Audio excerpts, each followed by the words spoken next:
Төсвийн 53 тэрбум төгрөгөөр иргэн бүрийн тээвэр хэрэгслийг чиптэй болгох ажил өнөөдрөөс эхэлж байна. Машинд чип суулгах нь өнөөгийн нийгмийн хамгийн чухал ажил мөн үү гэж асуумаар байна.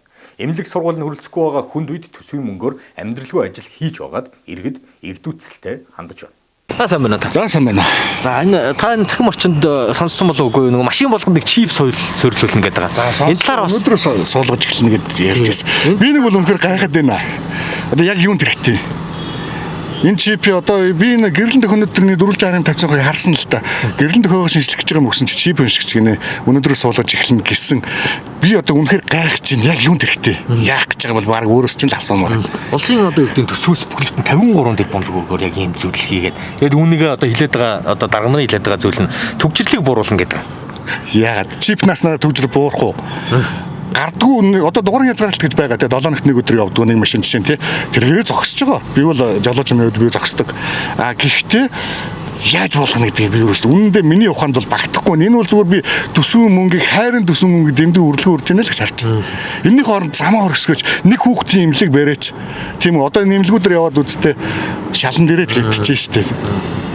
Тэр ер нь таны хувьд бол жолоочны хувьд бол машин дээр чип суулгана гэвэл эсэргүүцэж байна. Эннийхээ оронд дөр бүтээлтэй нэг үйлдвэр барьчих. Нэг живхний үйлдвэрч болтгоо тийм ээ. Эсвэл нэг чүдэнцний үйлдвэрч болтгоо барьчих та. Эх оронд маань хэрэгтэй шүү дээ. Тийм үү? Би тэгж л харж байна. Энэ бол зүгээр би төсвийн мөнгөийг хувааж идэх гэсэн энэ нөгөө дээдсүүдийн л нэг бүлэг мөнгө багцсан арга болоо л гэж эргүүний хувьд л харж байна да би. Баярлалаа. Сайн байна та. Сайн байна. Та сүүлийн үеийн цахим орчин сонссон болоо нэг машин болгонд нэг чип суйрлуулна гэдэг улсын бүхэлдэн 53 тэрбум төгрөгөөр хийх гэж байгаа ажлыг энийг юу гэж бодож байна? Гэвчний мэдээс идэв үзээд байдаг л да. Тэгтээ бол одоо яг нэг хүмүүс яриалын лээд ер нь бол буруу л гэж бодож байна. Тэр одоо ордох одоо ингээд сая өвлөгч нь тэгээд хичээл сургууль гээл цэцэрлэг имлэг нь үргэлцээгүй байх чинь л тэгээд одоо хүмүүсийн мөнгийг л дахиад идэвхжлээ юм байлээ гэж ойлгож байна. Ер нь бол тийм таал энэ эсэргүүцэж. Тэг ер нь л эсэргүүцчлээ тийм. Одоо тэгээд тэрийг хийлээгээд төгжрөл буурна ч гэж одоо юу байх вэ даас тийм. Нэг чип суулгаснаар одоо төгжрөл 30% буурна л гэж дарга нар яриад. Би бол тэрэнд бол итгэхгүй л юм тийм. Тэг яг л байх байдгаар л байхаа. Тэг яг тэгж нэг хотлоо нь бас нэг төсвийн мөнгөнд итгэл байх тийм. Тийм. За баярлалаа. За. Сайн байна. Та энэ чип машин болгонд суйрлуулна гэдэг байгаа юу гэж бодож байна? Тэрийг бол зөвшөөрөхгүй байна. Хэрэггүй л ах гэж бодож байна. Улсын төсвөөр ийм их мөнгөөр заавал ийм үргэлжлэн ажил хийх нь буруу гэж. Дэмэл гэж бодож штт. За. Сайн байна та. Сайн байна. За та энэ Facebook цахим орчинд бас харсан болоо нэг машин болгонд одоо нэг чип суйрлуулна гэдэг нийслэлийн засаг дарганд хамгаалсан. Тий зургатаар харсан сонссон харин тий. Үүнийг нь юу гэж бодож байна? Одоо яг энэ чип суйрлуулснаар төгжрөл 30% буурна л гэн. За цаашлаад энэ баг одоо юу гэдгийг төсвийн мөнгөөр одоо бүхэлдэн 53 тэрбум төгрөгөөр хийх ажил гэдэг. Одоо эдгээр ч одоо идэж ууж болдгоо юм хамдгүй юм ч одоо. Зөндөө л идлээ шүү. Одоо дахиад бард өмнө одоо ингээд дахиад бүр чөхрүүлсэн шүү дээ одоо бүр. Энэ чи төвчний ашиг нь юу байгаа юм? Ямар ч ашиг байхгүй шүү дээ энэ чинь. Зөвхөн мөнгө идэхэл нэг зориг шүү дээ. Би бол хөвдөө дэмжихгүй байгаа. Тий. Гол нь одоо юу гэдгийг энэ бүхлөтэн 53 тэрбум төгрөгөөр замаа өргөтгөөч ч юм уу эсвэл нэг төгжрлэг шийдэх өөр арга барил хайж болох ч одоо нэг машин. Энэ чинь ядаж энэ машиныхаа юу замынхаа энэ игнийг бодох хэрэгтэй байхгүй хамгийн гол нь. Одоо бусад орнд чи игнийгээ өргөтгөч чинь төгжрөл буурж байгаа шүү дээ. Манайх шиг нэг хоёр игнийтэй газар хааж явахгүй шүү дээ. Тийм л байгаа байхгүй юу? Тэр тал ирс эсэргүүцэж. Чи би бол ирс эсэргүүцэж. Дэмжихгүй байгаа. Баярлалаа.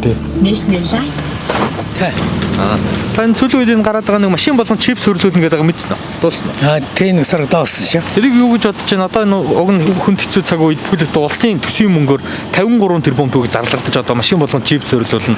Тэгээд чип суйрлуулснаар гол нь төгжрөл 30-40% буурна гэдэг байгаа байхгүй юу? Тэр зөвхөн хотлыг нь мэдэхгүй юм да. Тийм ээ хагнаас тэр сайн мэдэхгүй л тэр. Ер нь яг бол ингээд таны машинд чип суйрлуулахыг таас юу гэж бодож байна төсвийн мөнгөөр? Тэр өсгөр дээр ч одоо хэцүү л энэ хос орны иймэрхүү байж байгаа тэр төсвийн мөнгөөр тэгнэ чинь төсвийн мөнгөөр одоо зарцуулах юм их болж чад энэ ч одоо юу байх нэг хорвол юм бол гэж ядаа. Өөр уг нь хэрэгтэй зүйл зөндөл байгаа тий. Тэгж бодож байна. Сайн байна. Сайн байна. Энэ машин болгонд нэг чип суйрлуулна гэдэг байгаа энэ талаар мэдсэн. Мэдсэн. Энэ дээр бол миний байр суурь гэх юм бол одоо энд чип суйрлуулж тэгж илүү төсөв гаргаж ижижснээс өшөө хийх юмнууд зөндөө шүү дээ. Тэ улсад хэрэгтэй. Одоо бидний нийгмийн даатгалыг хараа улсад ажиллаад байдаг. Эргээгээд бид нийгмийн даатгалын үр шимийг хүртэж чадахгүй шүү дээ. Бид нар ч гэсэн адилхан залуу хүмүүс ажил төлөвлөрөө шудраг хөдөлмөрлөөд явж байна. Тэгээ эргийг нийгмийн татварлаасаа хүртэж байгаа юм шиг гэж алах. Тэгээ нэг зээл хуу хөдөлтөх болохоор нэг баян хүн болол худлаа хүн баахан баримт дэлгээл баян хүн болж жүжиг тоглож иж нэг зээл хуу авдаг шүү дээ. Яг бодит байдал дээр бол тийм биш шүү дээ. Аргаа ядаад нэг зээл хуу авахгүй явдаг. Тэгж яагаад нэг томцуулна ингээд дээгүүрээ нэг 76 тэгээ ингээд жижиг юмар том юм босгож идэ яваадах. Энэ дээр бол эсрэг байр суурьтай байгаад байгаа. Ер нь одоо юу гэдгийг нэг зүгээр нэг машин чип суйрлуулснаар чиний үед юу гэж бодож байна?